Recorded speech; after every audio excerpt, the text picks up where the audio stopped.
This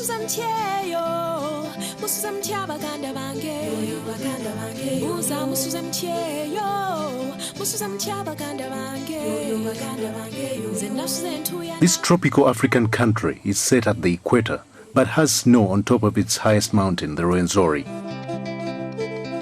Uganda boasts of temperate climate and picturesque islands. It also harbors the world's second largest freshwater lake, the Victoria, which is also the source of the world's second longest river, the Nile.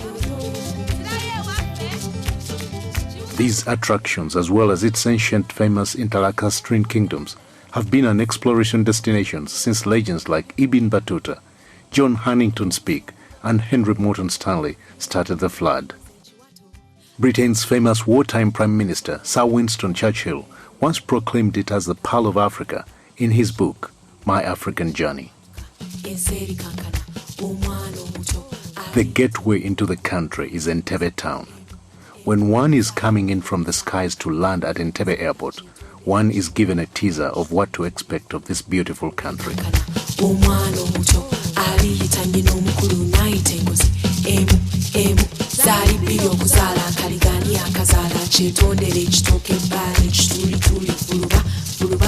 There is little wonder that this picturesque town was once the seat of the colonial government. From the capital, the country is split into 5 major destinations: the east, the north, the west, the central, and the islands. Each one a unique experience in itself. Traveling eastwards, one comes across the source of the River Nile at a place called Jinja. This is where Africa's longest river begins its journey to the Mediterranean Sea in Egypt.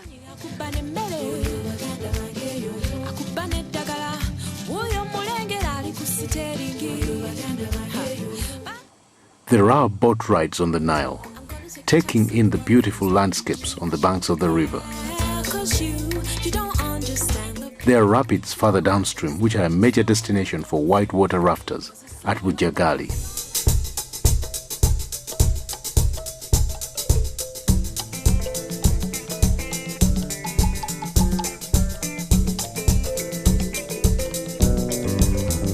At the municipal town of Tororo, one sees the Tororo Rock, an irregular outgrowth from the earth, which is a symbol of Uganda's strange relief features on the eastern axis. However, the Tororo Rock is quickly dwarfed by the Elgon Mountains as one goes further east. The Elgon Mountains, complete with wild animals, are a popular destination for nature lovers. The Bamasaba people who live on the mountains add a colorful backdrop to the scenic beauty found there. They grow bananas as a staple food and eat bamboo shoots in a vegetable delicacy known as kamalewa. They also grow one of the world's best coffee brands, known as Arabica coffee. This type of coffee is only found in a few places in the world, which include the Elgon Mountains and the highlands of Ethiopia. Tourists with an interest in coffee production visit this area for further knowledge and research on how coffee makes its way from the earth to the consumer's cup.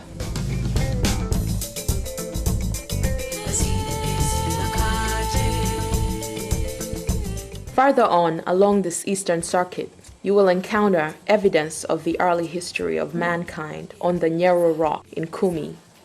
The people who now live there are known as the Iteso, a cattle-keeping people. The East is a journey into African heritage. Moving more northeastwards, one encounters the Karamojong people whose passion for cattle is very intense. They live in manyatas, a collection of huts in an enclosure. In this region, recent paleontological excavations have revealed very early evidence of mankind. The visitor will also come across the Chidepo Valley National Park, a semi-desert savanna with a wide range of rare animal species. It is one of the many national parks in the country. Another high-altitude mountain, the Moroto, is found here. It is a favorite destination for mountain climbers.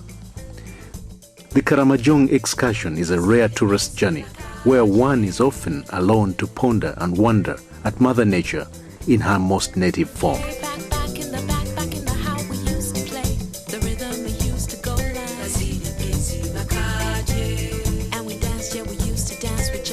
The western part of Uganda is one beautiful wonderland. There are golden grasslands. They are grazed by the graceful Ankole cattle. Green tea estates in temperate climates.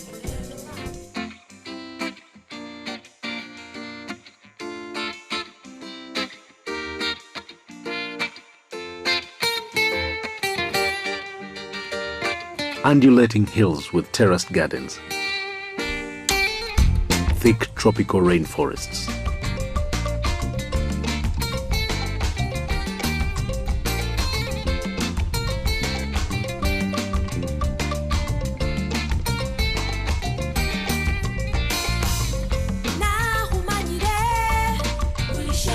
And a snow-peaked mountain, the Rwenzoris.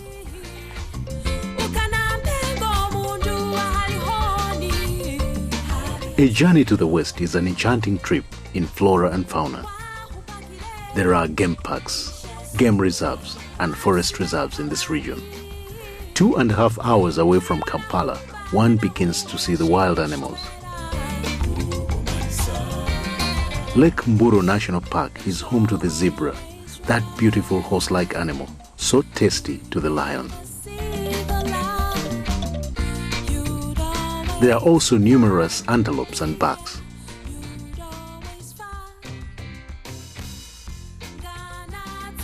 Going more southwestwards, one will end up in the Mgahinga Mountain Gorilla National Park.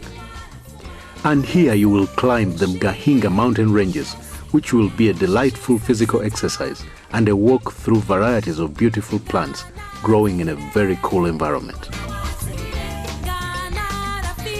But the biggest trophy here is the mountain gorilla. Many visitors here come to track the rare mountain gorilla, which is found only in this part of the world. Veering northwestwards is Bwindi impenetrable rainforest, another habitat of a few remaining mountain gorillas. It is a totally different experience here.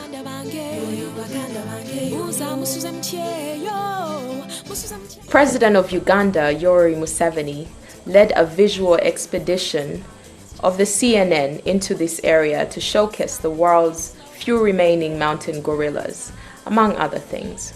This placed the world's attention on the Bwindi impenetrable rainforest and exposed another side of Uganda to the rest of the world. Gorilla trackers have called this a very unforgettable experience.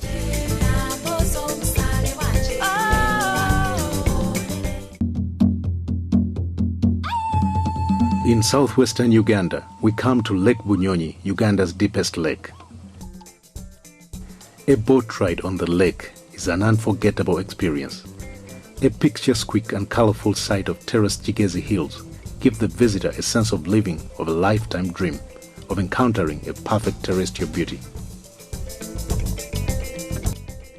Bird watching on the shores of the lake is a bonus for the visitor.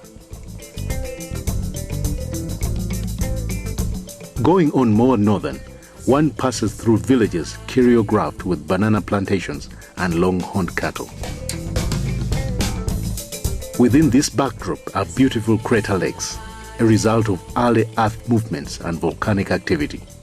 One can take a boat ride or sit by the banks of one of these lakes, which will bring forth an immediate sublime feeling.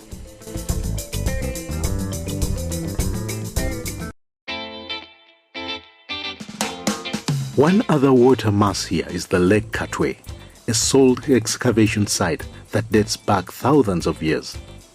It is evidence of a great salt industry and trade that stretched all over the entire Interlacustrine region.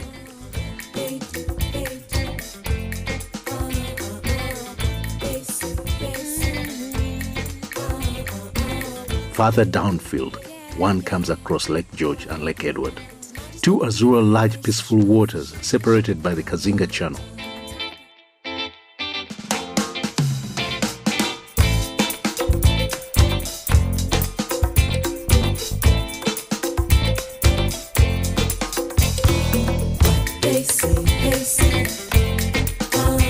Here one can go fishing on a canoe, which is the main occupation of the people who live around the lakes. It is at the edge of these waters that one enters Uganda's second biggest national park, the Queen Elizabeth National Park. Once inside the park, the huge array of animal species will parade before you in their natural casts, some stopping to stare at the intruder with curiosity.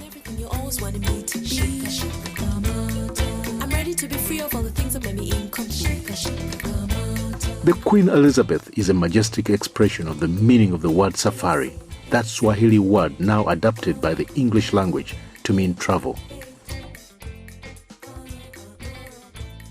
At Mwea Safari Lodge, you will rest and eat like a royal as the beauty of Africa unfolds in front of you.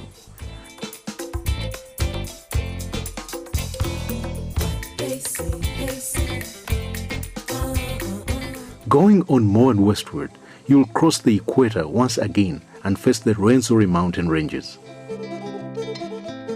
When the early explorers were told of a mountain with snow at the top, they put it down to native nonsense, but history has absolved them.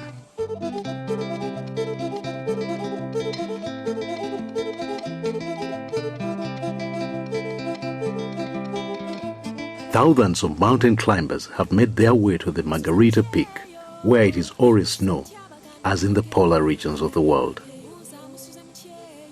Making one's way to the top is a feat in itself. Going through a breathtaking hazardous terrain of numerous ecosystems which goes through the dense montane forest to the snow-covered peaks. Along the trail, one will see unique vegetations, glacier river primates, and wonder features such as gorges. It is like a summary of the earth here, and this is what has attracted famous people to the Rwenzoris. One of them, the Italian Duke of Abruzzi, took photographs in 1906 and wrote a book that was to make the Rwenzoris world famous. But the Rwenzoris did not have to be announced to be famous because it is the third tallest mountain in Africa. At its foothills is a vast expanse of natural rainforest, complete with chimpanzees, monkeys and baboons.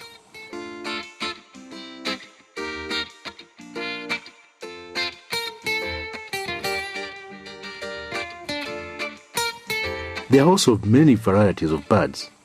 It is a good destination for bird watching, chimpanzee tracking, and community walks. Still in the west, one can go on to reach the Semliki River, a meandering wonder. And then there are the Sempire Hot Springs, a 2-acre of bubbling steam from underneath the earth.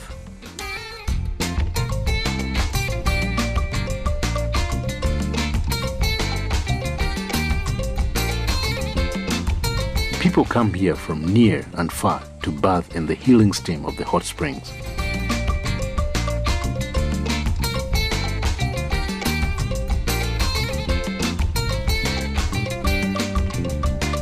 Seven miles from here live the Batwa, a 3-feet-tall people whose habitat is the dense tropical forest. They are a subject of great interest to anthropologists, conservationists, and human rights organizations, because their pre-industrial way of life is being besieged by modernity. The West is also the mother of Uganda's kingdom culture. One time these kingdoms were one large empire known as Kitara, which split into 5 kingdoms, modern Uganda. Bunyoro, Buganda, Busoga, Toro, and Ankole. The earlier 4 are active, while the last one is in abeyance. It was at the courts of these monarchs that the politicking that was to make modern Uganda took place.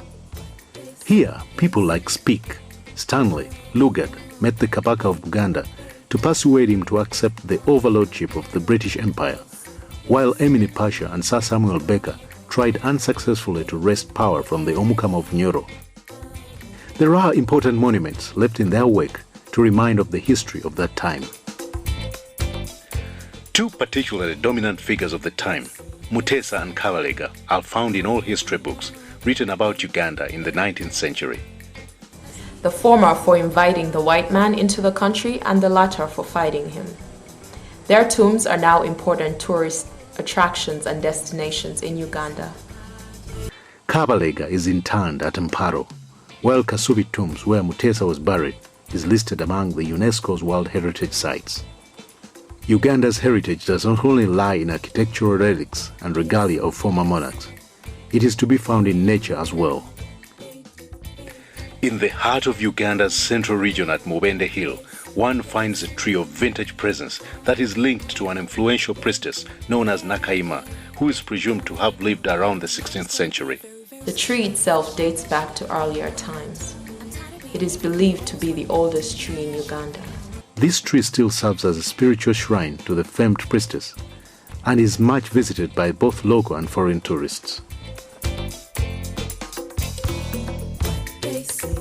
A great many natural sites have been preserved, like the Nakaima tree, such as the rocks which serve as a spiritual destination for many believers. There are many such interesting rock formations throughout the country, with the mysterious caves to accompany them.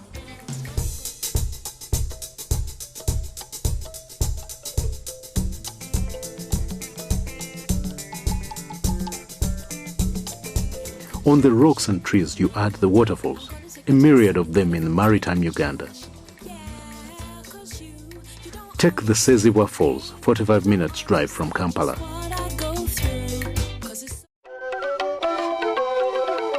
Then there's the Sipi Falls in the eastern part of the country, famous for its attractiveness in addition to ancient myths about it.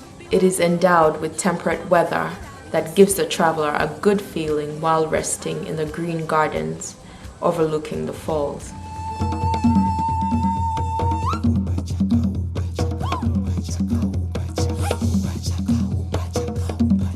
At Bigobya Mugenyi in southern central Uganda, the excavated remains of the powerful Chwezi dynasty, believed to have come from the Ethiopian highlands, are found. Here, excavators found iron implements, pottery, and other artifacts of great anthropological value.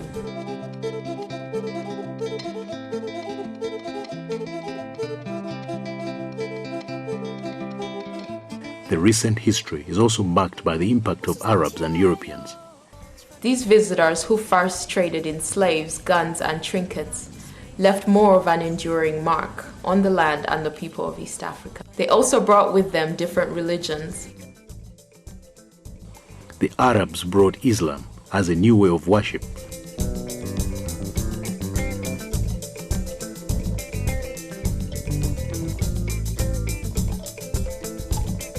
While the Europeans brought Christianity, Uganda today is the realm of the two religions.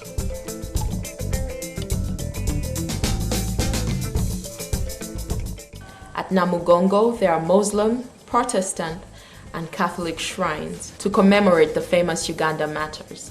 These people were martyred by Mwanga, a Buganda monarch, who was against the foreign influence on his subjects as brought along by the new religions.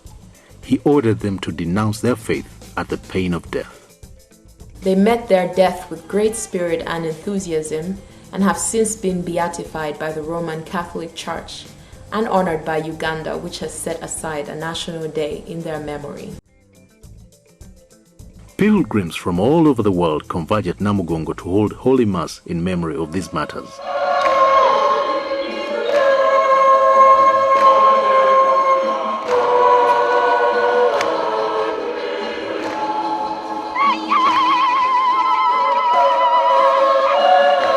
A martyr's trail has been established tracing their journey to Namugongo, where they met their death. It brings glimpses of spiritual Uganda to the travelers.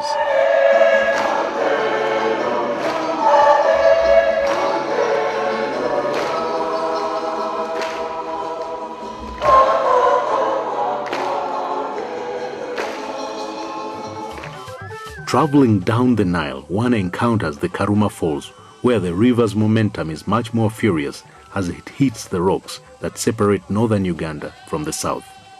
Amazing to see, but this is nothing to compare with the experience of the Makshon Falls, whose picture is backdropped with a vast national park, another of the country's game wonders. The Makshon Falls are in the middle of the Makshon Falls National Park. A ride downstream the waterfalls is the breathtaking experience.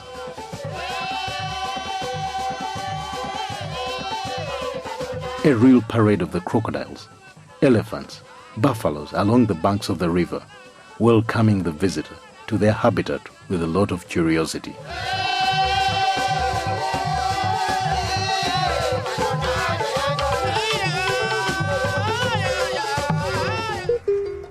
Here also marks an ethnic separation. The people of the north are Nilotics, who migrated from Sudan and southern Egypt. Legend talks about their warlike traditions, which were greatly exploited by General Gordon, Emin Pasha, and Sir Samuel Baker in their effort to colonize sub-Saharan Africa for the Egyptian Khedives, who ruled between 1820 to 1880. There are a number of forts that were left by the colonialists along the Nile regions of northern Uganda. Major towns in this region comprise Lira, Nebi, Gulu, Arua, Adjumani, and Koboko, which are set amongst the Lango, Alul, Acholi, Madi, and Kakwa groups. From these, Uganda has had 3 heads of state.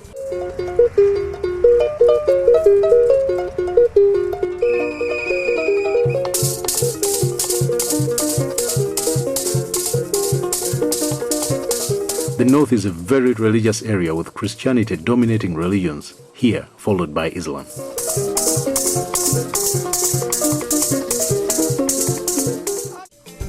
On the Victoria are the beautiful Sese Archipelago, islands where nature has been kept, for the most part, in its original state. The tropical forests, the golden velds, and the fishing folk on the vast Lake Victoria have kept the original picture of Africa intact. This place offers an enticing retreat from the concrete bustle of modern cities.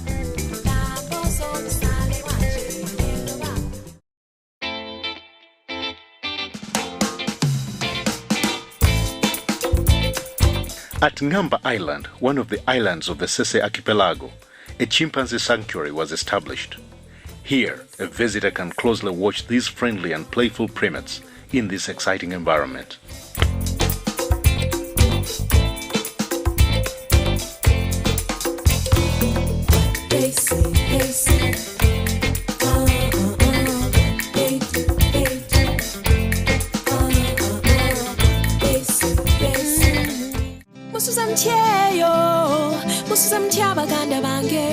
The roundabout upcountry trip would inevitably bring you back to Kampala, a 113-year-old city, which started with Lugard's fort.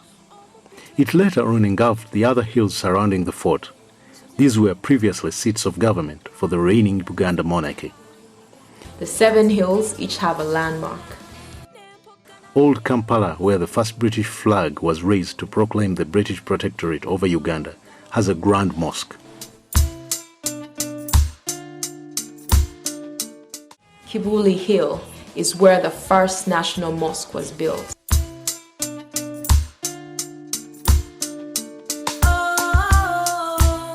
Namirembe Hill is where you'll find the seat of the Anglican Church in Uganda.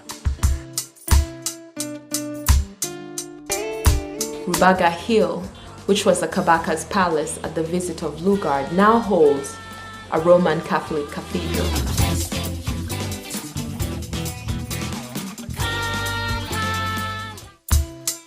Makerere is where Uganda's first university is found. Mulago Hill is where the National Referral Hospital was built. Kololo is the country's premier residence.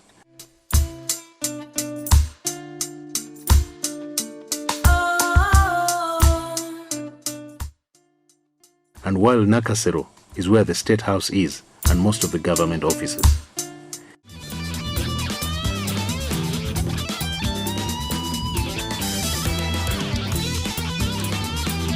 The city center is where one finds the hotels, the exotic food restaurants, the cinemas, and the shopping malls.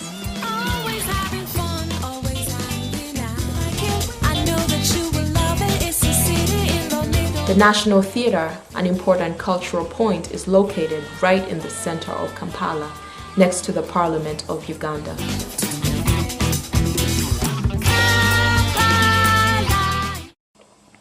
One can trace the history of Uganda and take a peek at the life in Uganda at different generations at the Uganda Museum, found barely 10 minutes drive from the city center.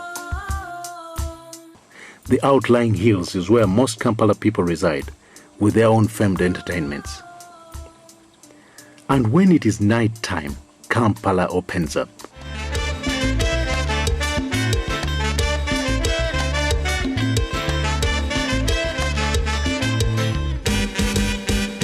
Kampala by night is a different spectacle from what one sees during the day. That is when all the different backgrounds fuse into the fun that is commonly Ugandan. Its cheerful spirit was unknown 21 years ago.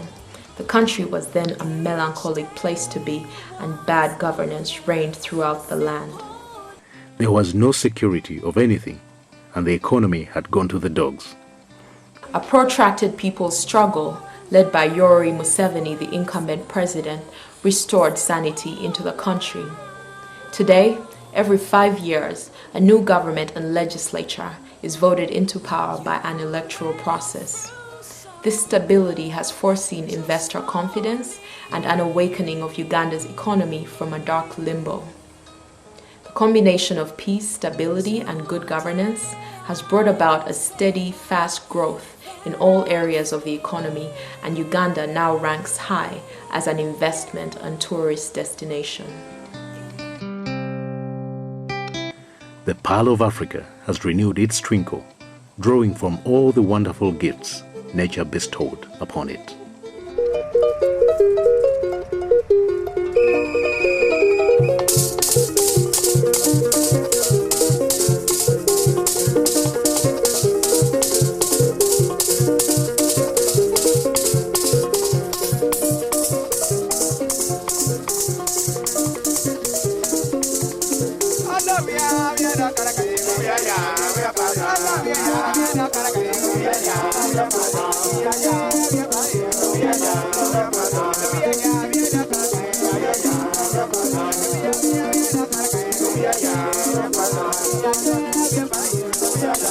Yeah.